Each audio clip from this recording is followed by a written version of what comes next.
I'm Sarah Beshta with Life Tools Tutoring, and this is Strong Kids Storytime. Today we're reading Curious George Rides a Bike by H.A. Rey. I love Curious George because you just never know what kind of trouble that little monkey's gonna get into. This is George. He lived with his friend, the man with the yellow hat.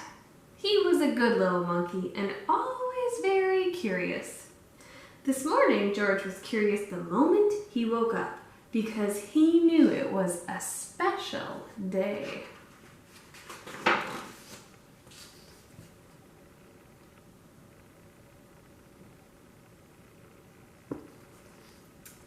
At breakfast, George's friend said, "Today we are going to celebrate because just 3 years ago this day, I brought you home with me from the jungle. So tonight I'll take you to the animal show. But first I have a surprise for you." He took George out to the yard where a big box was standing. George was very curious. What do you think's in the box?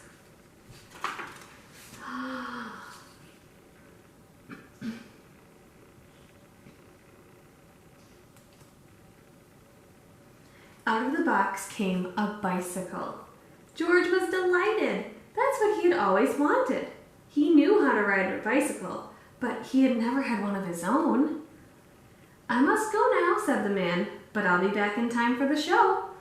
Be careful with your new bike and keep close to the house while I'm gone."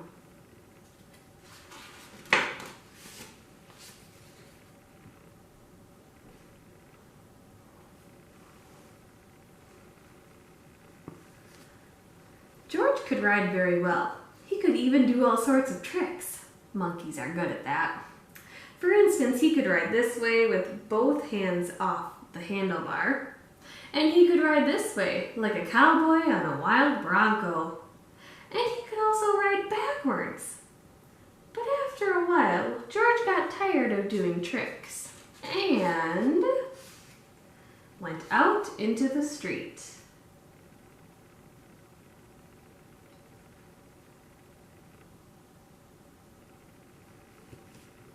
The newsboy was just passing by with his bag full of newspapers.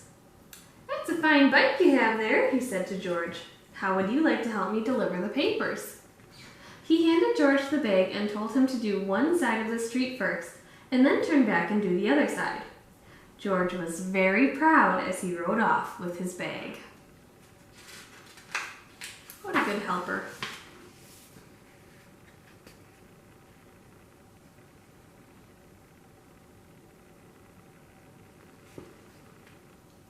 He started to deliver the papers on one side of the street as he had been told. When he came to the last house, he saw a little river in the distance. George was curious. He wanted to know what the river was like. So instead of turning back to deliver the rest of the papers, he just went on. Oh boy, that's 2 directions that he's not following. He's not staying by his house, and he's not finishing his paper out.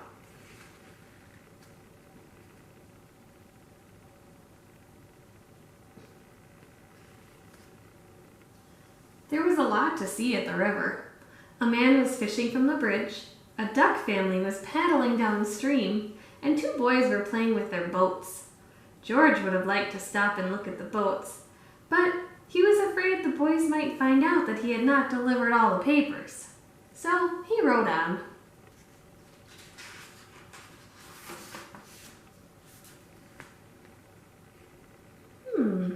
What's George doing?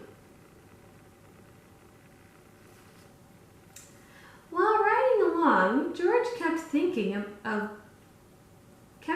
of boats all the time. It would be such fun to have a boat, but how could he get one? He thought, and then he had an idea.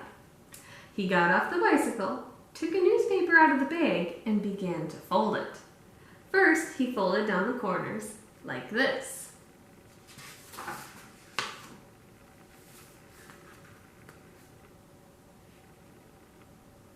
On this page, it shows you how to make your own newspaper boat. there was his boat. Now the moment had come to launch the boat. Would it float? It did! So George decided to make some more boats. Finally, he had used up all the papers and had made so many boats that he could not count them. A whole fleet. Where were those papers supposed to go?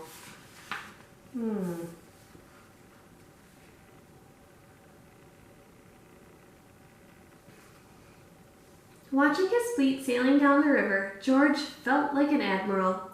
But watching his fleet, he forgot to watch where he was going. Uh-oh. Oh no.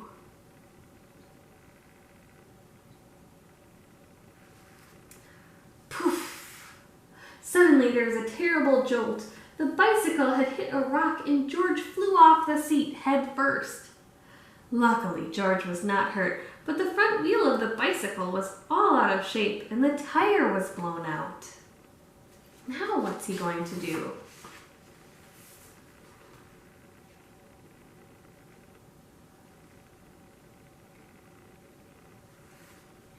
George tried to ride the bicycle, but of course it wouldn't go. So he started carrying it, but soon it got too heavy. George did not know what to do. His new bike was spoiled, the newspapers were gone. He wished he had listened to his friend and kept close to the house. Now he just stood there and cried. Suddenly, his face brightened. Why, he had forgotten that he could ride on one wheel. He tried it and it worked. He had hardly started going out again when he saw something.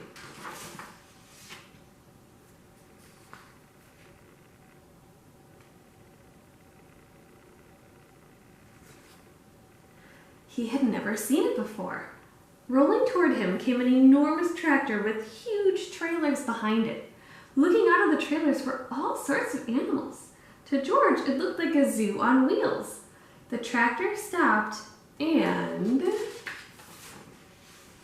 2 men jumped out.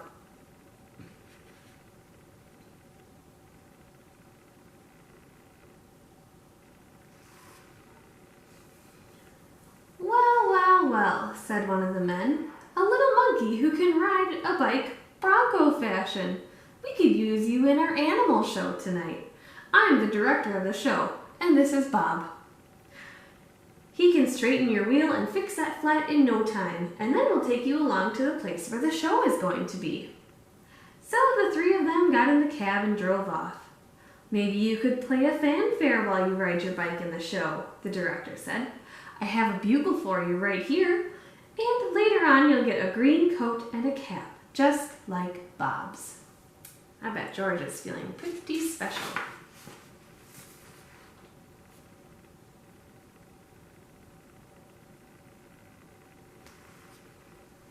On the showgrounds, everybody was busy getting things ready for the show. I must do some work now, said the director. Meanwhile, you may have a look around and get acquainted with all the animals. But you must not feed them, especially the ostrich, because he will eat anything and he might get very sick afterwards. Uh-oh.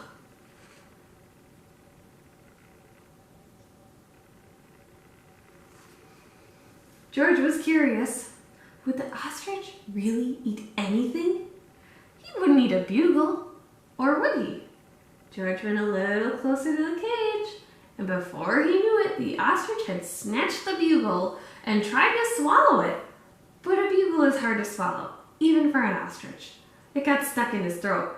Funny sounds came out of the bugle as the ostrich was struggling with it, all blue in the face. George was frightened. Fortunately, the men had heard the noise. They came rushing to the cage and got the bugle out of the ostrich's throat just in time. Whew!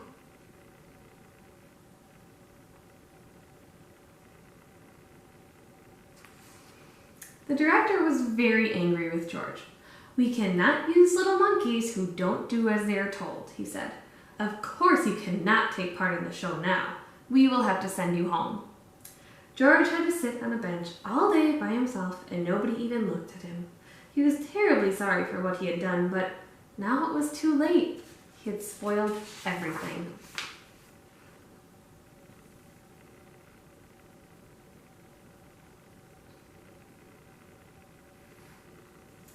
Meanwhile, the ostrich, always hungry, had got a hold of a string dangling near his cage.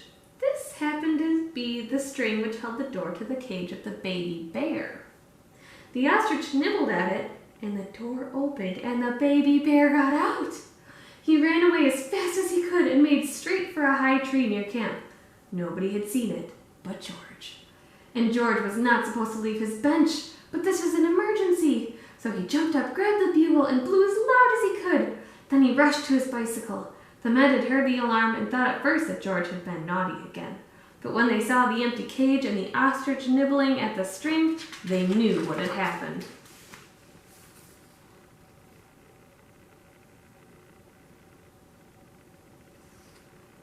George raced toward the tree, far ahead of the men. By now the bear had climbed quite high, and this was dangerous because little bears can climb up a tree easily, but coming down is much harder. They may fall and get hurt. The men were worried. They did not know how to get him down safely, but George had a plan. With the bag over his shoulder, he went up the tree as fast as only a monkey can, and when he reached the baby bear, he put him in his bag and carefully let him down so that the men could safely catch him. Everybody cheered when George had come down from the tree. "You are a brave little monkey," said the director. "You saved the baby bear's life. Now you'll get your coat back, and of course you may ride your bike and play the bugle in the show." Finally, the show was on. The whole town had come to see it, and how surprised they were to discover George on his bike right in the middle of it. The newsboy was there too, and also the man with the yellow hat.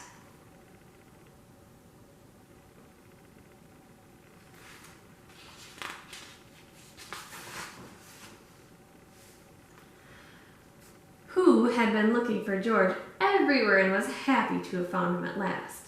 The newsboy was glad to have his bag again, and the people from the other side of the street whose papers George had made into boats were not angry with him anymore. George! When the time had come for George to say goodbye, the director let him keep the coat and cap and the bugle. And then George and his friend got into the car and went